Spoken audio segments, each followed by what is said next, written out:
오늘 미국 3대 지수 플러스로 끝났습니다. 큰 폭은 아닌데요. 최근 동향 보면 일단 유럽장은 아직도 세게 지금 움직이고 있고요. 미국장은 그 강도를 못 따라가고 있고, 일본은 오히려 가장 셌었는데 지금 이제 주요 축으로 놓고 보면 가장 약한 상황이고, 아시아 쪽이 중국 같은 경우에도 지금 저점을 뚫리니 많이 뭐 이런 형태로 지금 움직이고 있죠. 이게 좀 전에 버텼던 게 이제 상해 지수고, 이게 CSI 300이거든요. 300은 이제 저점을 뚫었고, 인도 지수 같은 경우에도 세게 움직이고 있어요. S&P 500 지수 보면은 일단 기술적으로는 만약에 아래로 내려간다면 가장 최적 타임이라는 시그널은 이미 나왔어요. 이 OBV 같은 경우에도 보시면 이제 추세적으로 강도가 올라감에도 불구하고 이 고점은 낮아지고 있고, 이 신호선 같은 경우 시그널선은 이제 아랫방향으로 움직이기 시작했거든요. 그 다음에 여기 보시면 요게 이제 여러 가지, 요거는 스타캐스틱이고, 이게 RSI, 이게 MSCD, 요게 ADX 지수거든요. 방향 지수. 그런 것들로 보면 신호들이 살짝 나타나고 있어요. 초기 신호가. 물론 이게 허수일 수도 있습니다. 그러니까 살짝 가로 보이는 거죠. 변칙적으로. 여기 보시면 뚫고 내려왔고, RSI가 살짝 밑으로 꺾였다가 지금 사실 최근에 약간 머리가 들리면서 반등했고, 스타캐스틱 같은 경우에도 이렇게 뚫고 내려왔죠. 그래서 만약에 이게 신호의 시작이라면 지금이 가장 최적 타임일 거고, 이게 허술하면 이제 위로 더 들릴 수 있다, 이렇게 판단을 하셔야 됩니다. 산타랠리가 끝났냐 안 끝났냐라고 하는 판단을 내리기는 어려운데, 저는 사실 산타랠리가 있다 하더라도 그렇게 큰 폭으로 나진 않을 거라는 생각은 하고 있습니다. 개인적으로는. 여하튼 오늘은 이게 이 주제로 말씀드리려고 하는 건 아니고, 다른 거 두 가지 주제를 말씀드릴 건데 좀 더 보고, 미국 경제지표 발표 난 것 중에 그 비농업 부문 전체 고용수가 생각보다 잘 나왔거든요. 그래가지고 그 미국의 국채금리도 살짝 들렸어요. 10년 국채 수익률이 계속 내려가다가 4.1대를 찍고 4.2대로 다시 올라왔거든요. 그래서 제 생각에는 10년 국채 수익률이 이번에 12월 17일 날 연준 17일인가요? 연준 그 FOMC 관련돼 가지고 발언해서 반응을 한 이후에, 그게 거기서 반응으로 위로 튀면 그게 아마 마지막으로 올라가는 게 아닐까라는 생각을 하고 있습니다. 요번에 연준이 기준금리를 추가적으로 올릴 거라는 생각은 안 하고 있고요. 약간 뭐 금리나 이런 것들이 들린다 하더라도 전체적으로 주택 가격이 내려가고 있고 고용시장도 1.5분 식어가고 있는 게 보이기 때문에, 물론 식는 강도나 혹은 속도가 더딜 수는 있지만 방향 추세는 식어가고 있는 거라고 판단하고 있습니다. 기업 파산도 상당히 많이 늘어나고 있고, 11월 비중으로 놓고 보면 전년 대비 기업 그 구조조정 들어간 게 140%가 넘게 늘어났거든요. 기업 파산은 결과적으로 고용의 실업을 양산하고 있다고 봐야 되기 때문에 추가적 금리 인상은 이제는 없을 거라고 보고 있는데, 뉘앙스에 따라서 이 국채 금리가 한번 더 들려 올라갈 수 있는데, 그렇게 들려 올라가면 이게 마지막 올라가는 것이다, 이렇게 생각을 하고 있습니다. 정말 좋아서 4.5대까지 가주면 정말 굿이고요. 거기까지 갈 수 있을까라는 생각은 개인적으로는 하긴 합니다. 여하튼 오늘 그리고 또 한 가지, 이제 원자재 시장을 보면 급격하게 70달러대를 깼던 유가가 다시 반등해서 이제 윗방향으로 자리를 잡고 있는데, 얘는 이제 일단 약세를 잡은 상황이에요. 다음번 오펙 관련된 회의 이슈 전까지는 약세를 계속 유지할 것 같고요. 그거는 뭐 구리도 마찬가지라고 봅니다. 구리도 최근 이제 강세를 밀려났다 다시 밀려 내려왔는데, 이게 이 방향에서 이 정도 수준에서 그냥 머물 것 같고, 금은 예전에 말씀드렸지만 이게 2,100달러 미친 듯이 한번 찍더니 힘을 잃어가고 있습니다. 지금 요렇게 빠른 속도로 힘을 잃는 사이에 달러 인덱스가 엄청나게 올라갔느냐? 그렇진 않아요. 달러 인덱스는 살짝 머리 등 정도입니다, 사실. 근데 이제 급격하게 움직였죠, 금값 같은 경우에는. 그래서 이게 사실 인플레이션을 적용한 금값을 보면 2100달러도 뚫고 더 위로 올라갈 수 있는 여력이 존재한다고 보입니다. 그런데 심리적으로 저선만 넘어가면, 저선 언저리에 가면 지금 명목 가격상으로는 계속 두들겨 맞고 있어요. 금값이. 오늘은 주요 주제가 두 개인데, 하나는 일본 엔화고요. 하나가 이제 국채 수익률 하락에 대한 부분인데, 일단 이거 엔화 차트 보면 이거 달러 대비 엔화 환율이거든요. 보시면 여기 장대 이렇게 쫙 봉을 하나 만들었죠. 크게. 이 쭉 밑으로 강세를 보였다가 다시 쭉 끌려 올라가면서 끝났어요. 우에다 총재가 우에다 일본 은행 총재가 부양책 종료 시점이 가까워지면 가까워지고 있다 뭐 이런 뉘앙스들을 계속 던지고 있기 때문에 이런 상황에서 결과적으로 이제 엔화 통화 강세의 액션이 있긴 있었는데 그게 뭐 종가는 그렇지는 못했던 거죠. 장중에 움직임이 컸지만 일본 엔화가 어떻게 될 것 같으냐? 저는 이미 말씀드렸듯이 저점은 찍은 것 같습니다. 그러니까 원달러 환율, 그러니까 그러니까 우리나라 원엔걸 환율, 그거는 저점을 찍었다고 보고요. 큰 트렌드에서 놓고 보면 그 밑으로는 더 이상 내려가질 않을 것 같습니다. 일단 예전에 보여드렸던 것처럼 이게 그 미국의 10년 국채 수익률하고 일본의 10년 국채 수익률을 뺀 격차가 이 파란색이고 빨간 게 그 일본 엔화의 달러 대비 환율인데 일정 부분 이 동조 방향을 보이는 거, 동조 패턴을 보이는 걸 보시잖아요. 이게 미국 기준금리는 더 이상 못 올라갈 것 같고 일본 같은 경우는 기준금리가 10년 국채 수익률 이런 것들이 올라갈 가능성이 이제 높아지고 있긴 하다. 이렇게 이해를 해서 추세적으로는 결과적으로 일본 요 격차가 미 금리하고 그다음에 이제 국채, 일본 국채, 10년 국채물의 그 격차가 줄어들 것 같고 그에 따라서 환율도 그쪽 방향으로 추세적으로 움직일 것 같다라고 판단을 하고 있는데 결과적으로 얼마나 빠른 속도로 일어날 거냐? 다른 데이터를 좀 보면 이게 미국의 그 BOJ가 가지고 있는 자산입니다. 그다음에 이게 인플레이션이거든요. 그런데 보시면 여기서부터 폭발적으로 쭉 올라갔죠. 2012년도에 2013년도부터 아베 정부가 들어왔거든요. 그때부터 아베노믹스라고 하면서 공격적으로 환율을 그러니까 통화를 풀었어요. 그게 이제 인플레이션을 작동하게 만들었고 이 인플레이션 작동하는 거 이외에 수출 물량을 늘리도록 작업을 한 거죠. 그래서 수출이 많이 되게 되면 그 수출을 가지고 임금을 이제 내수 쪽에 임금이나 이런 것들을 높여줘서 이 인플레이션율을 일정 부분 유지해가지고 디플레이션을 빠져나가겠다는 그런 액션을 가지고 작업을 한 건데 폭발적으로 한번 인플레이션이 늘어났다가 다시 여기 보시면 제로점 밑으로 내려왔잖아요. 그래서 큰 폭으로 움직이질 못하고 있었어요. 그 뒤에도 공격적으로 계속 금리를 그러니까 통화를 늘렸는데도 불구하고 근데 최근 미친 듯이 올라갔잖아요. 근데 이렇게 미친 듯이 일본이 올라간 거는 전 세계가 다 마찬가지인데 최근 트렌드는 CPI 지수가 내려오다 그러니까 소비자 물가 상승이 내려오다가 내려오는 광다가 밑으로 쭉 빠지는 게 아니고 옆으로 개걸음을 치고 있다는 거예요. 이거 이제 인플레이션이 구축화되는 거 아니야? 이렇게 이제 얘기가 되는 거거든요. 그래서 통화 정책이나 이런 게 바뀌어야 되는 거 아니야? 라고 하는 얘기들을 하고 있는데 개인적으로는 이 인플레이션의 고착화를 아직 100% 확신할 수는 없다고 생각을 하고 있습니다. 사실 가장 주된 이유는 이거거든요.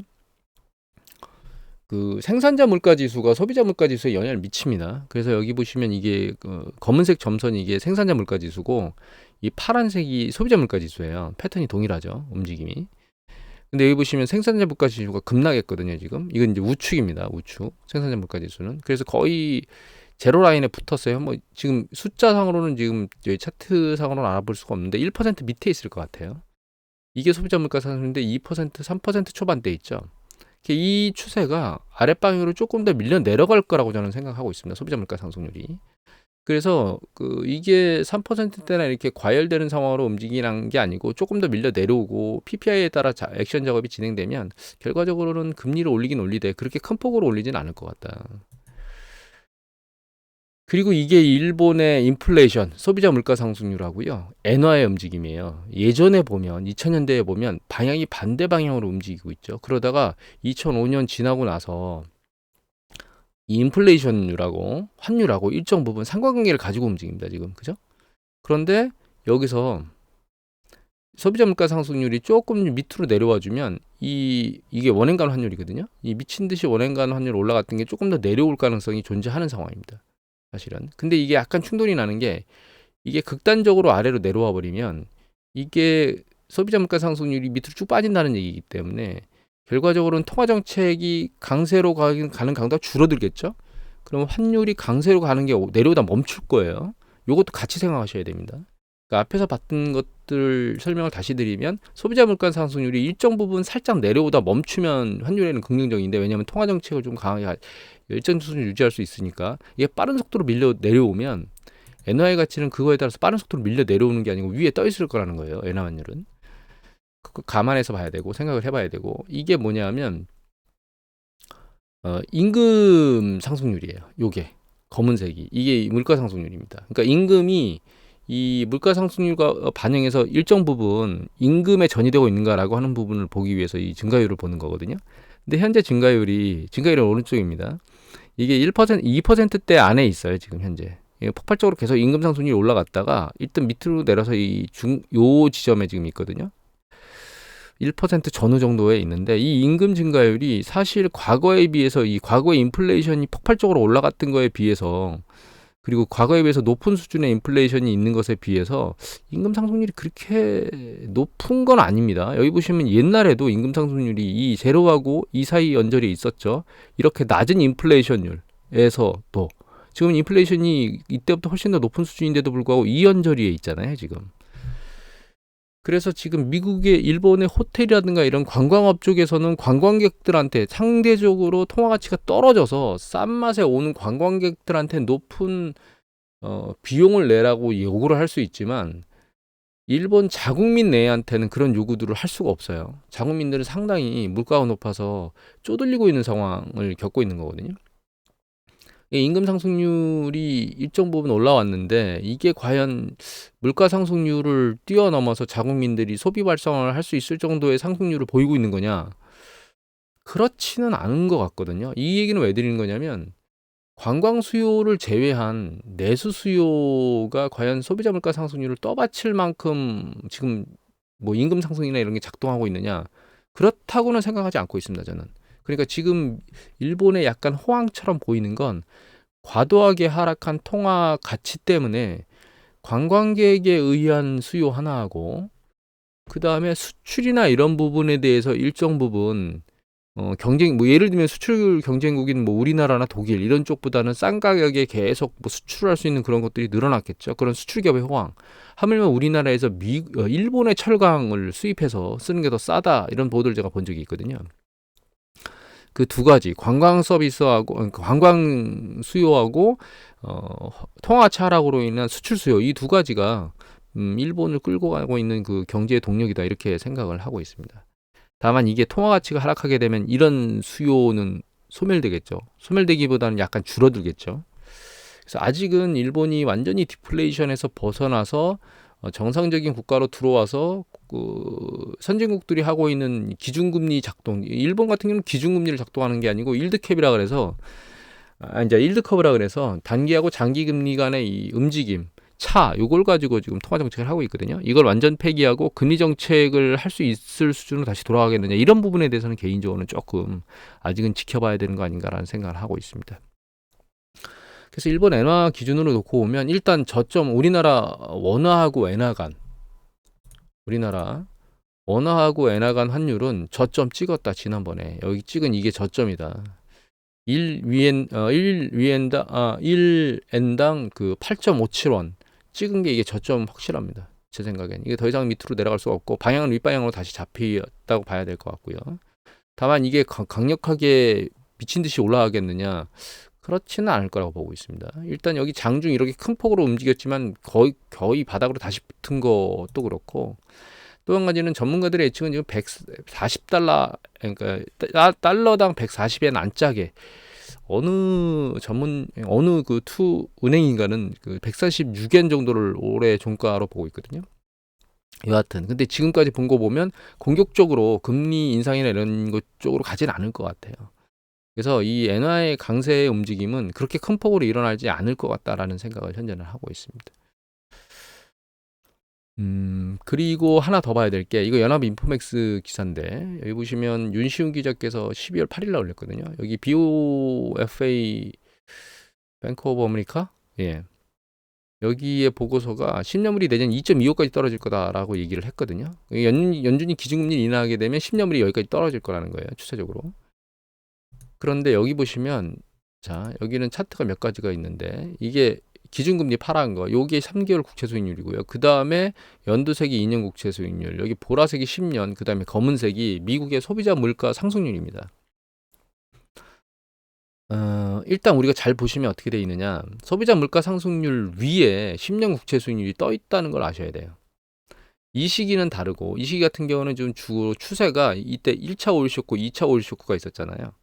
이 1차 오일 쇼크와 2차 오일 쇼크가 있을 때는 폭발적으로 물가 상승률이 일단 10년 국채 수익률 치고 올라갔습니다. 근데 그 뒤로는 물가 상승률이 10년 국채 수익률을 치고 올라가는 케이스가 극히 드물어요. 그래서 이거를 제가 장기 차트로 이렇게 보여드리면 이거거든요.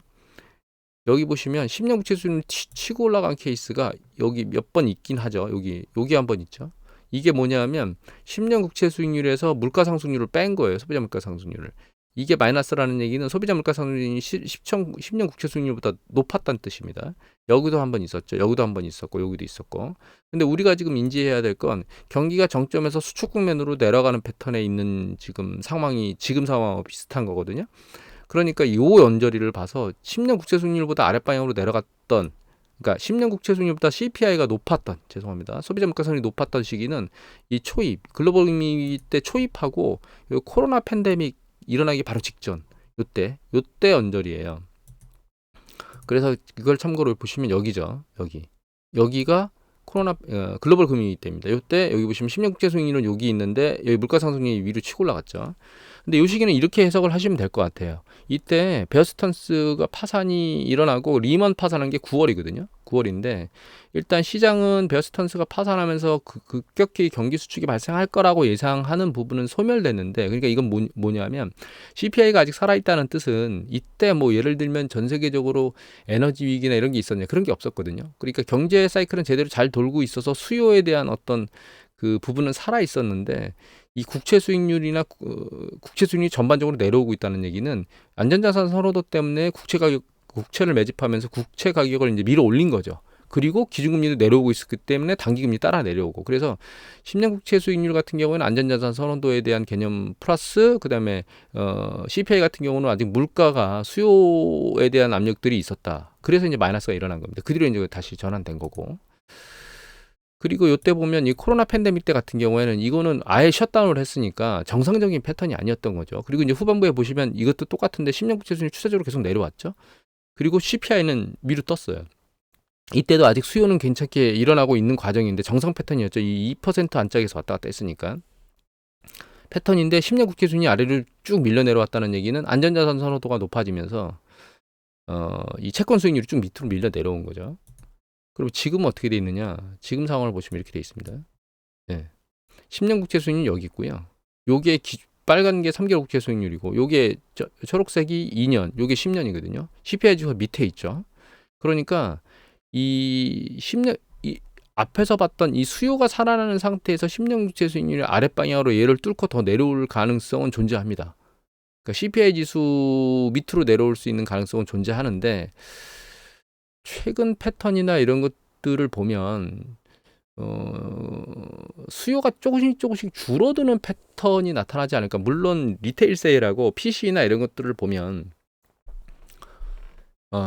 수요가 급격히 소멸될 거라고 생각은 하지 않고 있거든요. 다만 이 추세적으로는 지금 CPI 지수가 지금 내려오고 있는 과정 중에 있고 3% 중반 초중반대에 지금 있거든요. 그래서 이 정도 언저리를 얘가 버티면 요 정도 언저리를 버티지 않을까 이런 생각을 현재는 하고 있고, 10년 국채 수익률이 요거보다는 좀 밑으로 내려올 수 있어서 2.5 정도 언저리까지도 내려올 수 있다라고 하는 가능성은 열려 있습니다. 왜냐하면 수요는 살아있는데 안전자산 선호가 높아지면서 10년 국채를 매집하는 규모가 커지게 되고 그게 가격을 올리면서 수익률을 밑으로 밀어내리면서 CPI보다 밑단으로 내려올 수 있는 가능성은 존재하거든요. 그런데 만약에 그런 패턴까지 만들어지지 않으면 CPI 그러니까 이 일반적으로 물가 상승률보다 높은 10년 국채 수익률이 밑단에 존재한다는 그런 가정을 최악으로 우리가 보면 잘못하면 이 10년 국채 수익률이 물가 상승률 근접하는 걸로 끝날 수도 있다, 이런 생각은 하셔야 됩니다. 그래서 제가 예전부터 말씀드린 것 중에 10년 국채 수익률 3.5 미만에선 절대로 사면 안 된다라고 하는 얘기들을 계속 드렸거든요.